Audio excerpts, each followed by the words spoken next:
When somebody tells you that a coral reef has bleached, what goes through your mind? Do you think that it only happens over a couple of days, maybe one day, maybe a couple of weeks, and then after that the temperature goes down and the coral recovers, right? That's what you probably think. Today we're going to be talking about coral bleaching events that happen over years. There's going to be 4 that we're going to be talking about. We're going to go into a little bit of detail in each one, but we're currently in one. Since 2023 now to 2025, we have seen 80% of coral reefs globally that have bleached in this span. It's not only in the Great Barrier Reef, it's not only in Indonesia or in the Southeast Pacific, it's also in the Caribbean, it's also in the Atlantic, it's also in the Indian Ocean, it's also everywhere. It's pretty much everywhere that we monitor reefs. And this is something that we have to talk about on today's episode of the How to Protect the Ocean podcast. Let's start the show. Hey everybody, welcome back to another exciting episode of the How to Protect the Ocean podcast. I'm your host, Andrew Lewin, and this is the podcast where you find out what's happening with the ocean, how you can speak up for the ocean, and what you can do to live for a better ocean by taking action. Today we're going to be talking about coral reefs, coral reef bleaching, but just to let you know, while I'm doing this, I'm also in my peripheral watching the hockey playoffs. The Leafs are in the playoffs. They're about to, hopefully in the last game of their series, and be able to eliminate the Ottawa Senators. But this is what Canadians do when we do work. We kind of look down every once in a while to check the score to make sure that the Leafs are winning. They're losing right now. I'm a little nervous, but that's okay. We're going to get back into the episode. Look, we're going to be talking about coral reef bleaching, and not just over days. I think what a lot of people think, and sort of I thought when I first heard of coral reef bleaching, because coral reefs can recover after bleaching. And we're going to go into what bleaching is in just a second, but I want you to understand the urgency of the current bleaching crisis. So we need to look at troubling history of global bleaching events over the past few decades. There have been 4 major events. Each one have been more devastating than the last. So the first one was in 1998, driven by a powerful El Nino combined with rising global temperatures, i.e. climate change. It was the first time the world saw mass coral death on a global scale. So not just bleach, but actual death on a global scale. About 16% of the world's reef, like across the world, were affected, with the parts of the Indian Ocean losing up to 90% of their coral. That is a huge amount. Then came 2010. So we had about 12 years in between. Another intense El Nino-like pattern hit, and it triggered a global bleaching again, right? Once again. While it wasn't as deadly as 1998, it served as a warning that these events were no longer rare. They were becoming more frequent. So you think about 1998, you have a major bleaching event. I remember politicians going, especially Ted Cruz, going on like a talk show, like a celebrity talk show. I think it was Letterman or something like that. And they were talking about, the coral reefs. They were talking about bleaching, and they were talking about just temperature in general. At that time, climate denial was in full fledged. Like the Republicans and conservatives here in Canada were just denying everything. Kyoto Protocol was not even really a thing yet, but people were talking about that. It was like the Paris Agreement of the 2000s. But, it was starting to be talked about more and more because scientists kept observing these bleaching events and then also mass die-offs and temperature rising. We started to see a pattern change more and more. And we're warning people. I was in school at this point. I remember scientists and professors were saying, we are in trouble if we do not act in 1998.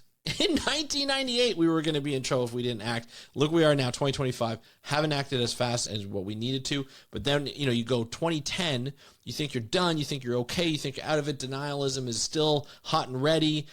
People are just still denying it. It's the oil and gas companies are strong in their PR, and they just continue to do that. You get another bleaching event. Not as bad, but you get another bleaching event. But all this talk about denial, people are like, yeah, well, you know what? We saw a peak in 1980, and then it started to go down a bit. So it's starting to decrease. But no, what was happening is if you just looked at from 1998 to 2010, yeah, it didn't look like it was fluctuating. It looked like it was going down because 1998 was so high. But when you looked at the entire graph, like for the last 100 or 200 years, you can definitely see from the industrial age, you started to see, it started to go up, and then it started to kind of tail off a little bit, but still continue to rise, which we know today continues to rise, not as quickly, but it's still rising and rising and rising. We continue to get hotter and hotter years and break records every single year. Surprise, surprise, we're in a bleaching event. But the third bleaching event happened between 2014 and 2017.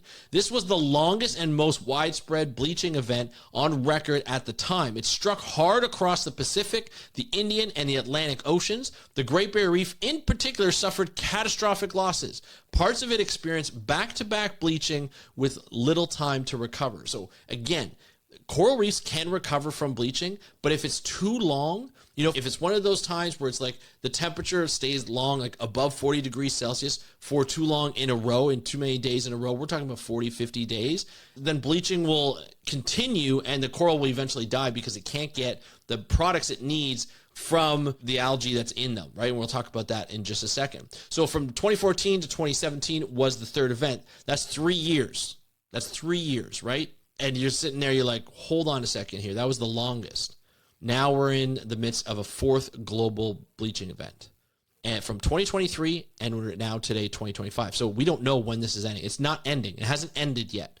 It's already the worst on record with more than 80% of coral reefs across 82 countries showing signs of bleaching. What's especially alarming is that even the most remote and previously resilient areas like Raja Ampat and the Gulf of Eilat have been hit and are seeing death with their corals, right? So this isn't just a climate story. This is a biodiversity story. This is a food security story. This is a human story. This is affecting people across 82 countries, maybe even more. Each bleaching event chips away at ecosystems that could take centuries to build. And unless we change our course, the next one may even come sooner and hit harder for longer. This is devastating to so many people around the world that depend on reefs for food and for security.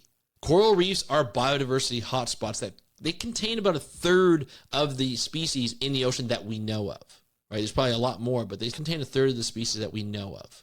And so having coral reefs there are very important, in particular coral reefs. So like what we call the reef building coral reefs, right? The corals. So the staghorn, the branching corals, the Montipora, which is the flat corals, sort of the plate corals as they call them, right? Those types of corals are reef building.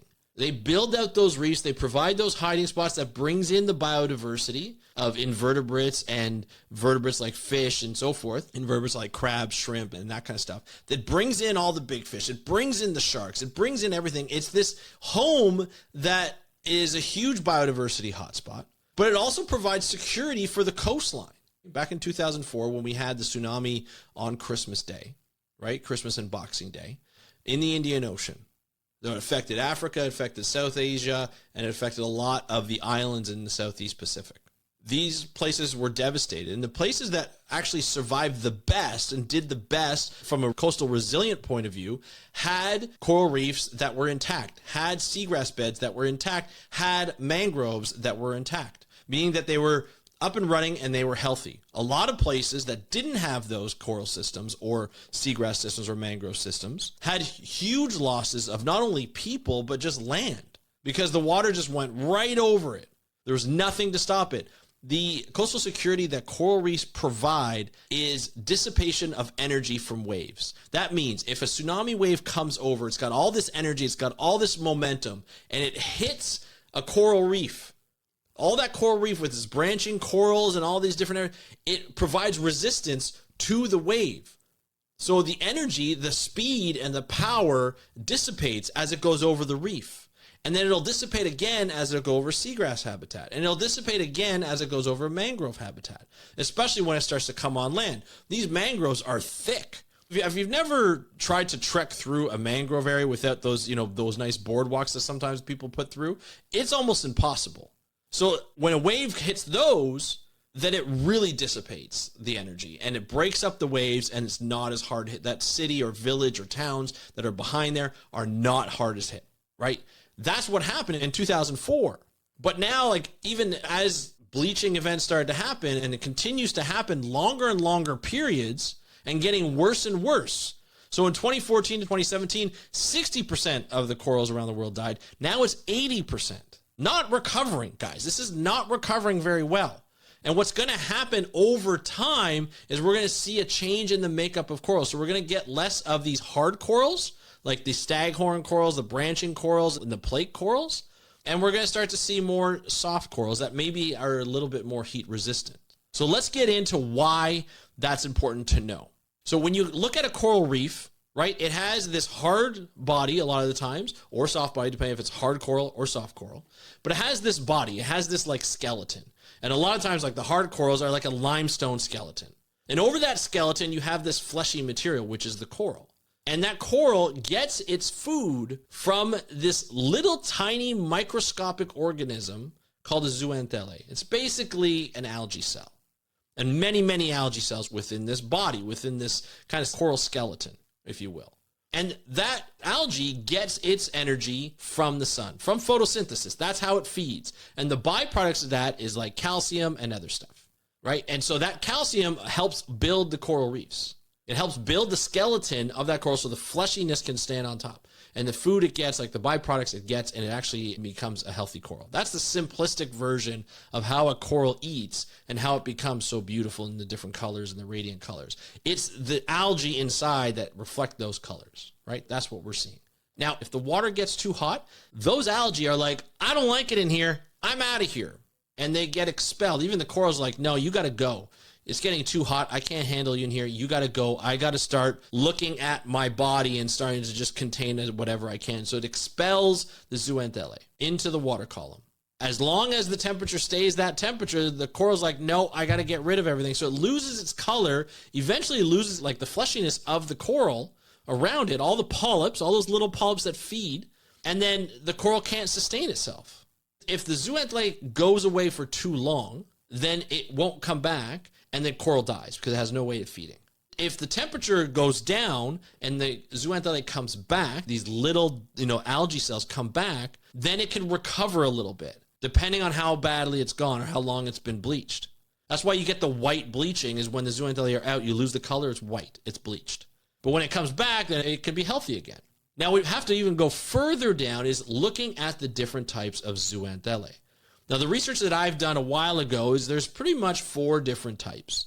You got A, B, C, and D. We'll keep it as simplistic as possible. Now, certain zooanthelle will react at certain temperatures. That's why coral reefs, they're very sensitive to outside changes. They don't like changes. If you've ever had a marine or ocean-like or saltwater tank and you've had corals in there, you realize how important it is to keep the water at certain measurements. Temperature has to stay within a certain range. pH has to stay within a certain range. The light has to be there for it, and it can't be shaded by another rock or another coral or even algae that grows on top. It's very specific.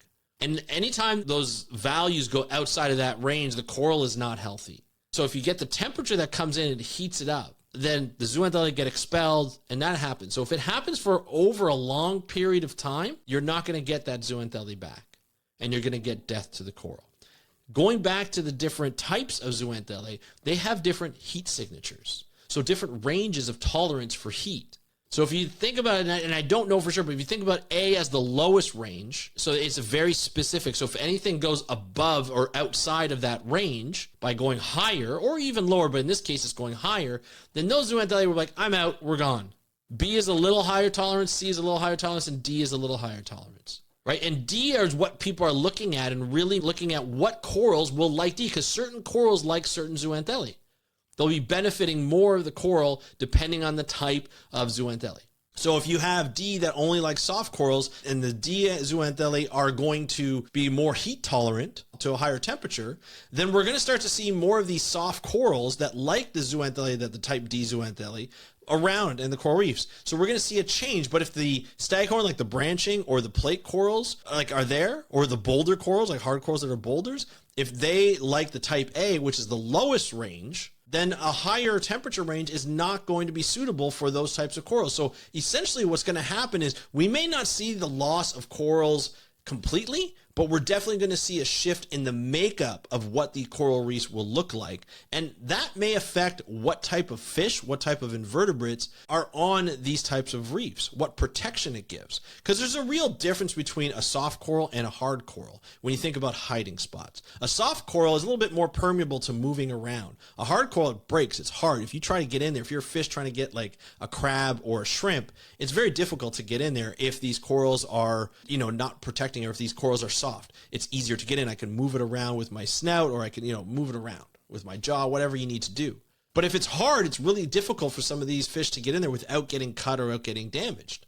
So having that shift could pose a lot of problems and shift what we think coral reefs look like in the future. And that's where it becomes a problem.